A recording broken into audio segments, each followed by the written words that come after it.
പൊതുപരീക്ഷാ നിയമത്തിന്റെ ചട്ടങ്ങൾ പുറത്തിറക്കി കേന്ദ്ര സർക്കാർ.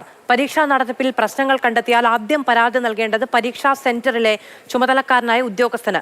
റീജിയണൽ ഓഫീസറുടെ റിപ്പോർട്ടും പരാതിക്കൊപ്പം നൽകണം. പരാതി ലഭിച്ചാൽ പ്രത്യേക സമിതി ഉണ്ടാക്കി അന്വേഷണം നടത്തണമെന്നും റിപ്പോർട്ട്.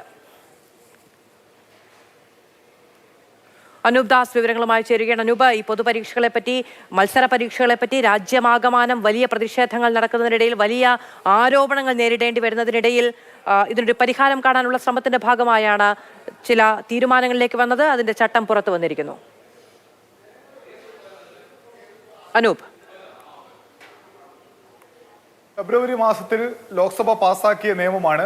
അന്നപ്പോൾ അതിനു മുൻപ് തന്നെ പല ചോദ്യപേപ്പർ ചോർന്ന ഒരു പ്രശ്നമുണ്ടായിരുന്നു. അപ്പോഴാണ് കടുത്ത നിയമം തന്നെ വേണമെന്ന ചിന്തയുടെ അടിസ്ഥാനത്തിൽ ഒരു നിയമനിർമ്മാണത്തിലേക്ക് കടന്നത്. പക്ഷേ അതിനുശേഷം ഇങ്ങോട്ട് നിരന്തരം പരീക്ഷാ പേപ്പറുകൾ ചോർന്ന് രാജ്യത്താകമാനം വലിയ പ്രതിഷേധം ഉയരുകയും കേന്ദ്ര സർക്കാർ തന്നെ പ്രതിസന്ധിയിലാകുകയും ചെയ്ത ഘട്ടത്തിലാണ് ഈ മാസം 21-ാം തീയതി ഈ നിയമം വിജ്ഞാപനം ചെയ്തത്. വിജ്ഞാപനം ചെയ്യുമ്പോൾ ചില ഭേദഗതികളോടുകൂടിയായിരുന്നു വിജ്ഞാപനം ചെയ്യൽ.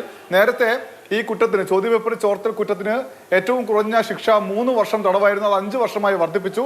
മാത്രമല്ല, ഏതെങ്കിലും പരീക്ഷാ സെന്ററുകൾക്കോ പരീക്ഷ നടത്തിപ്പ് ചുമതലയുള്ള ഏജൻസികൾക്കോ ഈ കുറ്റത്തിൽ പങ്കുണ്ട് എന്ന് തെളിഞ്ഞാൽ 5 വർഷമായിരുന്ന ശിക്ഷ 10 വർഷമാക്കി വർദ്ധിപ്പിച്ചു എന്ന് മാത്രമല്ല 1 കോടി രൂപ വരെ പിഴയൊടുക്കാൻ കഴിയുന്ന കുറ്റമാക്കി ഇതിനെ മാറ്റുകയും ഗൗരവപ്പെട്ട കുറ്റമാക്കി മാറ്റിയതിനു ശേഷം ഇപ്പോൾ അത് ചട്ടങ്ങൾ നിലവിൽ വന്നിരിക്കുകയാണ്. ഇത് ഒരു സെന്ററിൽ പരീക്ഷ നടക്കുകയാണെങ്കിൽ ആ സെന്ററിന്റെ ചുമതലയുള്ള ഉദ്യോഗസ്ഥൻ പരാതി നൽകാൻ ബാധ്യസ്ഥനാണ്. മാത്രമല്ല, റീജിയണൽ ചുമതലയുള്ള ആളുടെ റിപ്പോർട്ട് കൂടി ഈ പരാതിയോടൊപ്പം നൽകണമെന്നതാണ്. മാത്രമല്ല, ജോയിന്റ് സെക്രട്ടറിയിൽ കുറയാത്തൊരു ഉദ്യോഗസ്ഥന്റെ മേൽനോട്ടത്തിൽ ഒരു സമിതി ഉണ്ടാക്കി ആ സമിതി നൽകുന്ന റിപ്പോർട്ടിന്റെ അടിസ്ഥാനത്തിൽ തുടർ നടപടി സ്വീകരിക്കണമെന്നും ചട്ടത്തിൽ പറയുന്നുണ്ട്.